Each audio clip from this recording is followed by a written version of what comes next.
लगारी साहब, ये जो सूरत हाल है, ज़ाहिर है एक तरफ तो कोरोना भी फैल रहा है, फिर ज़ाहिर लोगों की मुआश को भी देखना है।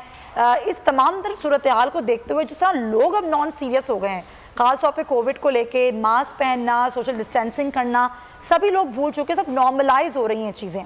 अब अगर हम बात करें कराची, इसमें 70% मुस्बत केसेस आए, यानी कि यहाँ पर सबसे ज़्यादा कोरोना फैल रहा है। और जो सूरत हाल हमारे नुमाइंदे ने बताई, क्या आपको लगता है कि हुकूमत उस तरीके से अमल दरामद करवा सकती है? इतना आसान होगा कि लॉकडाउन तो कर दिया गया है, लेकिन उस लॉकडाउन पर अमल दरामद करवाना आसान होगा?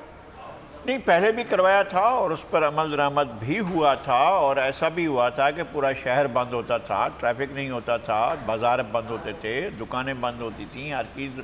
ये पहले भी हो चुका है। पिछले साल जब मार्च में और अप्रैल में जब सूरत हाल हुई थी, तो उस वक्त तो शहर को बंद कर दिया गया था। इजी नहीं लिया इस बात को। पंजाब में और खैबर पख्तूनख्वा में अच्छा हुआ कि वहाँ पर सूरत हाल को कंट्रोल किया गया है, वहाँ पर सख्त लॉकडाउन किए गए, और वहाँ पर कोशिश ये हुई है कि लोगों की मूवमेंट कम हो। अगर कराची में लोग इसी तरह से बाहर निकलते हैं तो फिर मेरे ख्याल में हुकूमत सख्ती की तरफ जाएगी, और कर्फ्यू जैसी सूरत हाल उनको लगानी पड़ेगी कि ऐसी सूरत हाल हो कि लोग फिर ना निकल सकें। तो इस तरह से लोग उन लोगों के लिए भी मुश्किल पैदा करते हैं जिन लोगों ने अपने ज़रूरी फ़राइज़ अंजाम देने के लिए जाना हो। जी वो तो घूम रहे हैं, हम क्यों ना घूमें?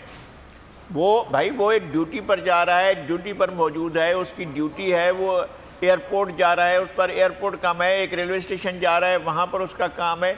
आप किस लिए निकले हैं? और जी हम तो सैर के लिए निकले हैं, तो हम तो वैसे ही चक्का लगाने के लिए निकले हैं, हम तो वैसे ही घूमने के लिए निकले हैं, हम तो वैसे ही यूं ही निकला है बस हम। तो ये यूं ही निकलने का सिलसिला बंद करना पड़ेगा। मेरे ख्याल में इसमें हुकूमत को सख्त फैसले करने पड़ेंगे।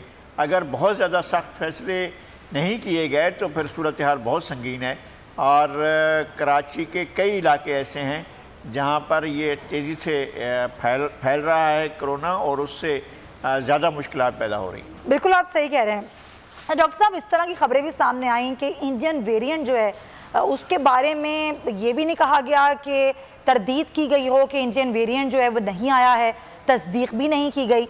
लेकिन ये B16 और 17 यानी कि इंडियन वेरिएंट जो है, इस हवाले से आप क्या कहेंगे? हमारे पास कुछ ऐसी सहूलतें मौजूद हैं कि हम वायरस किस किस्म का है, इंडियन है कि यूके है, इसका हम पता लगा सकें?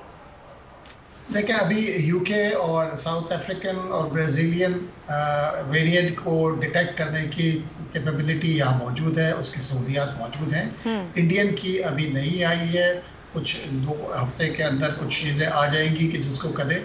लेकिन अगर मैं देखूँ जो सीवियरिटी के हिसाब से जो इंडिया में हाल है अभी, वो अल्लाह ना करे कि वो यहाँ आए, अल्लाह करे वहाँ पर भी हालात अच्छे हो जाए, तो बज़ाहिर नज़र नहीं आ रहे। लेकिन ये है कि ये कैपेसिटी हमको करनी पड़ेगी, और ताकि हमको और बहुत केयरफुल होना पड़ेगा, और उसके लिए यही है कि हमको SOPs पर अमल करना होगा। और लगारी साहब ने बड़ी खूबसूरत बातें कही हैं कि जी ये फैसले सख्त लेने के लिए मजबूर किया जाता है। हम मजबूर करते हैं, हम खुद मजबूर करते हैं।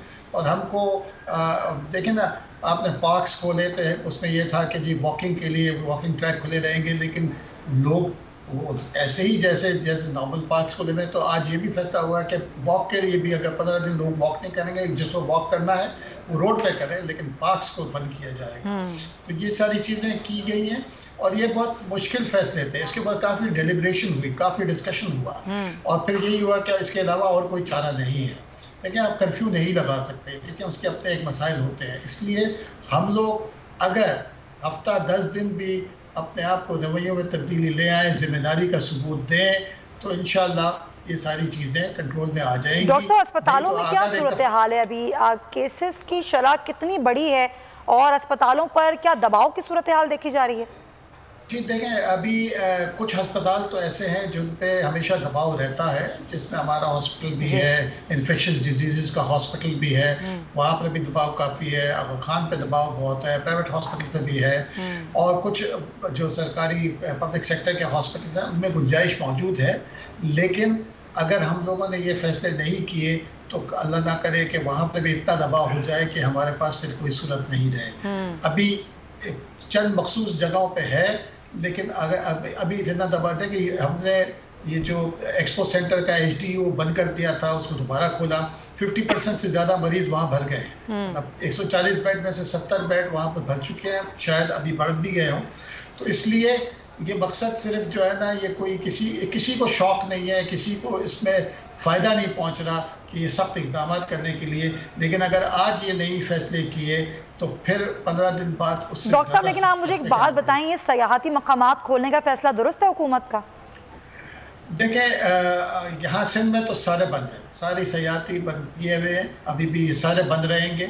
हॉक्स पे की तरफ है, जो जितने सयाहती मकामात हैं उनको बंद रखा गया है वहाँ पर। अगर उनकी और लेकिन ये है कि उनको में बात ये है कि फिर हमको ये सोचना होगा कि आप उसको फिर रोक नहीं सकते ना। फिर कराची सर, मैं तो मुल्क भर की बात कर रही हूँ, मुल्क भर में सयाहती मकामात जो खोल अभी नहीं खोलने चाहिए थे। देखें, जब तक आपके सूबे में किसी एक सूबे में भी पॉजिटिविटी ज़्यादा है, आप किसी को सेलेक्टिवली रोक नहीं सकते कि जी यहाँ से कोई नहीं जाएगा सयाहत के।